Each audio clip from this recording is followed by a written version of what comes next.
Good evening, doctor. Greetings to you.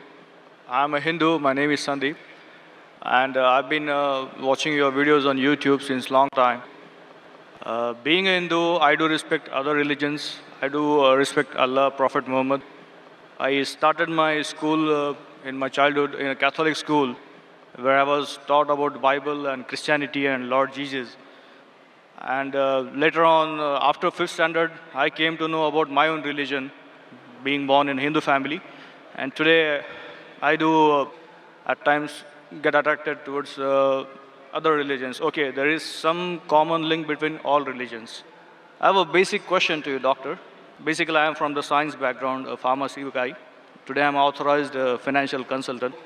So, today, what I look out there in the market is many religions exist on planet Earth.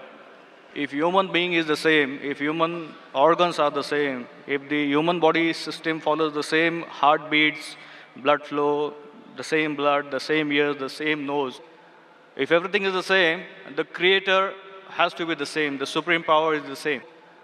So if the supreme power is the same, why do so many religions exist on earth today? What is going to be future now onwards?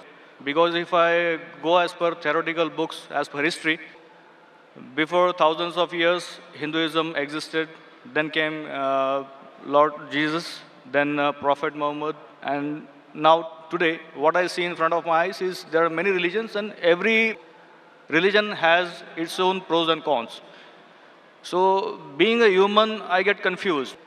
I am a Hindu, I should respect my religion, as well as being a human being, I should respect other religions. So, what is the final truth, and what is going to the future for centuries ahead? The brother asked a very good question, that there are so many different religions. More than 4,000 years back was Hinduism. Then Jesus Christ, peace be upon him, came 2,000 years back, or Christianity. Then Prophet Muhammad, peace be upon him, came 1,400 years back.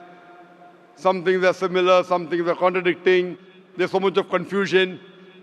God, our creator, is one. Human body is the same. Creator has to be same. So why this confusion?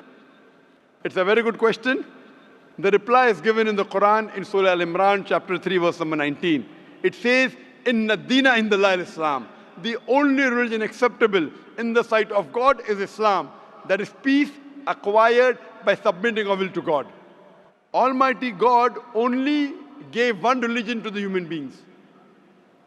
As I said earlier, Almighty God has only sent one religion. But He has sent many messengers. When He sent messengers who got messages, by the passage of time, the message got changed. Again a new messenger came. He brought a fresh message. Again the people changed it. Again a new messenger came. It happened for many years, down the ages. But all the messengers brought, the basic message was the same. Almighty God, the last and final message was the Quran. Now you will ask me this question, that why did God reveal the Quran 1400 years back? Why didn't He reveal the Quran directly? Reveal the Quran directly? No confusion. You know, my son, he wants to become a doctor. He tells me, Father, Abba, why do you put me into nursery, then junior KG, senior KG, first standard? Why you put me in school? Directly put me into medical college. I said, son, if you want to be a doctor, first you have to go to nursery, pre-primary, primary school, secondary school, medical college, then you'll become a doctor. You can't directly enter a medical college because you won't understand. So Allah subhanahu wa ta'ala, who is our creator, He knows very well that human being would not be able to grasp the complete message of the Quran if it was revealed earlier. 1400 years ago, Almighty God, who is our creator, He knows this time, the time has come where human beings can understand the message. So that's the reason previously He sent messages which were there but not complete because human being could not understand, could not grasp. As the message changed, He sent a new message, a new messenger. That's the reason all the messages that came before the Quran, they were meant for a particular group of people and meant to be followed for a particular time period. All the messengers that came before the last and final messenger, Prophet Muhammad Sallallahu Alaihi Wasallam, were only sent for a particular group of people and was meant to be followed till a new message came. Almighty God, He knew 1400 years ago was the time when human beings can understand the final message of the Quran. He revealed it. And He sent the last and final messenger, Prophet Muhammad, peace be upon him. Since Quran was the last and final message, it was not only meant for the Muslims or the Arabs, it wasn't meant for one particular group of people, it was meant for the whole of humanity. All the messengers that came before were meant for a particular group of people, and the message was supposed to be followed for a particular time period. Because Prophet Muhammad, peace be upon him, was the last and final messenger, he was not sent only for the Muslims or the Arabs, he was sent for the whole of humanity. But now today, you ask me, why are there different religions? Our Creator sent only one religion. We human beings kept on changing. But even in the corrupted form, I have a formula. I have a formula which will not antagonize any human being. I tell all these human beings, at least believe that there is one scripture which is 100% the word of God. So the Hindus would not mind agreeing, I believe Veda to be 100% word of God. The Christians would say, I do not mind believing Bible to be 100% word of God. The Muslim will say, I don't mind believing Quran to be 100% word of God. So I tell them, okay, now let us agree to follow what is common in all these scriptures. What is different, we'll discuss tomorrow. Let's not fight over the differences. Let us agree to follow what is common, and at least we'll be sure that what is common in all the three scriptures, this at least minimum is 100% the word of God. What is different may be the word of God, may not be the word of God. That we can discuss tomorrow. Now, when we do a research, and I being a student of comparative religion, I've studied the Vedas, I've studied the Upanishads, Bhagavad Gita, Bible, Old Testament, New Testament, Quran. Now, when I do research, I've come to know that all these scriptures say that there's one God. All the scriptures say that God has got no image, has got no photograph, no painting, no statue, no idol. All the scriptures say that Almighty God does not beget nor is He begotten. All the scriptures say that the last and final messenger to come is Prophet Muhammad, peace be upon him. I have quoted in this session many verses from Hindu scripture that Prophet Muhammad is the last and final messenger. I have quoted from the Bible. I have quoted from the Quran. So at least let us agree to follow what is common. Bible, Vedas, Quran, all three say that you should not have alcohol. And I've quoted that in my earlier answer. All three say that you should not gamble. All three say that you should not have pork. So let us agree to follow what is common. So you have to agree that there's one God. You have to believe Prophet Muhammad is the final messenger of God. You should not have alcohol. You should not have pork. To pray, we have to do the sujood. All these are common points. So I'm asking the question that if you say you are a Hindu and you say that you respect other religions, I'm asking the question, do you believe that there's one God?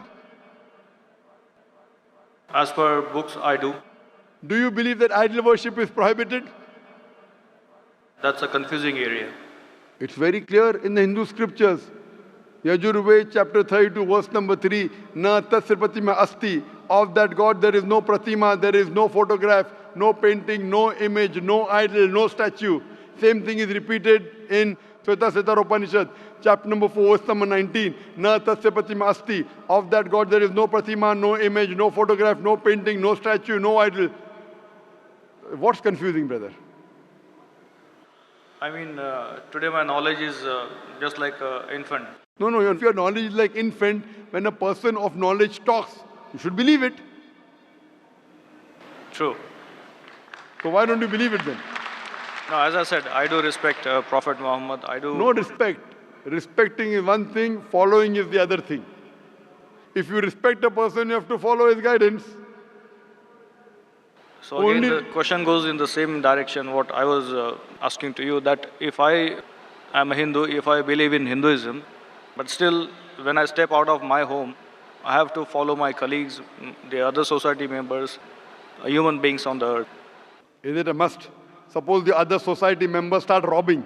If your other human beings start robbing, even you start robbing. Brother, if your friends start robbing, will you rob? I will have to defend myself. Will you rob, yes or no? If somebody is robbing me, No, you said that you have to follow the other human beings, other society. If your other friends start robbing other people, will you start robbing? Will you rob others? I don't think there is a point in robbing others. Okay, because you know robbing is wrong. So that time you will not follow society. Follow the society when it is right. Do not follow when it's wrong. God has given you grey matter, brain. Correct? So if your Hindu friends are going against the Veda, will you follow Veda or your Hindu friends? They have to follow what is written in the books. Yes, forget about them. I'm asking about you. If your Hindu scripture says don't do idol worship, will you do idol worship? No, then I will not. So now do you believe idol worship is wrong? Again, as I said, I have to study more. I'm not clear. But you study, when will you study? Today or tomorrow? When? Maybe today or tomorrow. Okay, fine. I have quoted so many references from the Hindu scripture about Prophet Muhammad, peace be upon him. Do you believe Prophet Muhammad is the messenger of God? Yes, I do. If you believe, don't you have to follow his commandments? I may have to. Why may? Again, I'm not If you clear. may believe in, then you may. If you do believe in, you do have to follow. It's simple English. If you say maybe he is a messenger of God, then you can say maybe I'll follow him. When you say surely the messenger of God, then you have to follow him surely. Why? But, is Will a it, messenger of God deceive you? but again, do I have to be a Muslim to follow Prophet Muhammad? Or No, you Islam? have to be a good Hindu also. You have to be a good Hindu and a good Christian to follow Muhammad Sallallahu Alaihi Wasallam. That's where the whole thing If goes. you are not a good Hindu, if you are not a good Christian, you will never follow Prophet Muhammad Sallallahu Alaihi Wasallam. Because Hindu scripture says the Antim Rishi, the Kalki Avatar is Prophet Muhammad Sallallahu Alaihi Wasallam. I gave references, If you want, I can give again. Do you want me to give the references again of Prophet Muhammad in the Hindu scriptures? I did listen to your references. I need to go through them.